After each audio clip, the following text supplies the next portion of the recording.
Hey guys, it's Ellen the Ride here, and in today's video, I'm going to be sharing my experience of Kings Island's Passholder Preview Day, which I went to yesterday, and opening day is today, but Passholder Preview was yesterday, and I went yesterday. So, I hope you guys enjoy this video, and let's get into it. Okay, so starting off, this was an amazing day, and just a big thanks to Kings Island for holding Passholder Preview, and it was just a great day where you got to go ride some of the best quality rides Kings Island has, and it was just an overall good day. And there were little things that were off, and that's expected because it was the first operating day of the season, and rides had been testing, but they were still having problems. So I'm just gonna walk you through my day and what I did and how it was and all that stuff. So yeah. So first off, we got there kind of late. It was like 12:30 when we pulled in the gate through the gate to go in the parking lot. That took about 5 minutes to find a parking spot. It wasn't too bad, but it was really crowded. We did have to park pretty far because preferred parking was not available because it was Passholder Preview Day. So another thing was it was only open from 12 to 7, which is not its normal operating hours. So that was another downfall, but other than that, it was a great day. So once we got into the park, it was pretty crowded, but not like anything like really bad. But we headed straight to Orion to get a ride on Orion. The line was pretty long, but the ride-ups kept sending trains out, and it kept moving pretty fast, and it wasn't that bad once, like, you just kept moving, and it wasn't bad at all. So we got on Orion. It was amazing, just like it always is. The best ride of the day was Orion, and it was really, really fun. It was better than I remembered it, and we got back row, my favorite row on the ride. My favorite row on any ride is back row.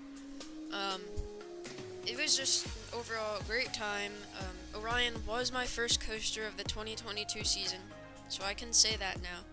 So then, we headed over to Diamondback and I got some off-ride footage of Orion and the racer on the way there.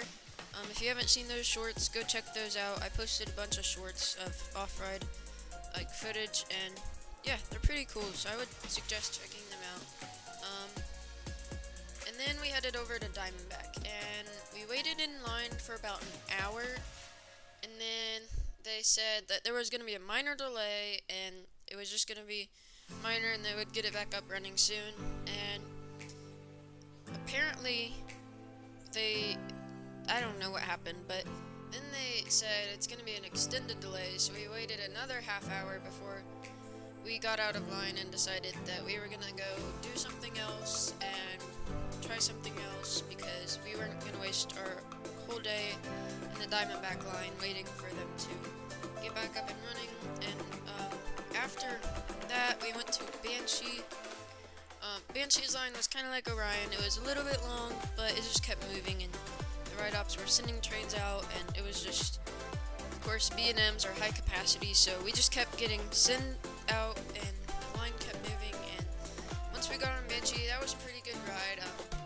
There was some good hang time on the 0G roll at the end, the very slow 0G roll, and that was pretty fun.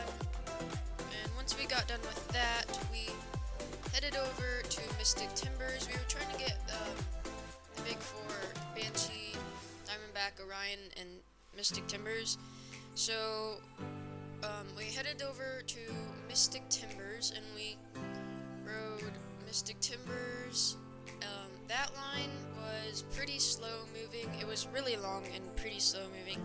It's not one of the high capacity B&Ms in the park, so it was pretty fast. They're faster than some of the rides at Kings Island, but pretty slow compared to the high-capacity B&Ms. So, it was, you can expect Passholder Preview to be crowded because it's Passholder Preview, and a bunch of people want to go there and have fun, and that's what we did, and we ended up having to wait in some long lines, but they weren't too bad. So, we got on Mystic Timbers, always a great ride on Mystic Timbers, and once we got off, we headed over to the racer to get on the repay because Diamondback was down again. And so we headed over there. We ended up riding the red side and the blue side because the line was very short over there. And it just kept moving. And once we were done with that, we headed over to Diamondback and spent the rest of the day waiting in line for Diamondback, and we ended up getting back row. But apparently Diamondback was down like twice that day, so it is like the first day of the operating season, so I mean, I guess there's gonna be things that, like, rides that are gonna break down and some problems that they're gonna realize they have to fix, but nothing too major. And overall, it was a great day, and I really enjoyed Passholder Preview, and this was my first Passholder Preview, and I was very excited because I had never done it before. I was not let down by it. It was really, really fun, and I suggest if you get the chance to go to a Passholder Preview, do it. The lines may be crowded, but they're still fun to ride, and it's gonna be like a good day if you go, so I hope you guys get the chance to go to Kings Island soon. I hope you guys enjoyed this video. This was just a little bit of my experience at Passholder Preview. I actually really enjoyed it, so like I said, I highly suggest it. And if you went to Passholder Preview, let me know down below, and let me know how it was for you. And yeah, so that's pretty much all I have for this video, and this is Elm on the Ride, signing off.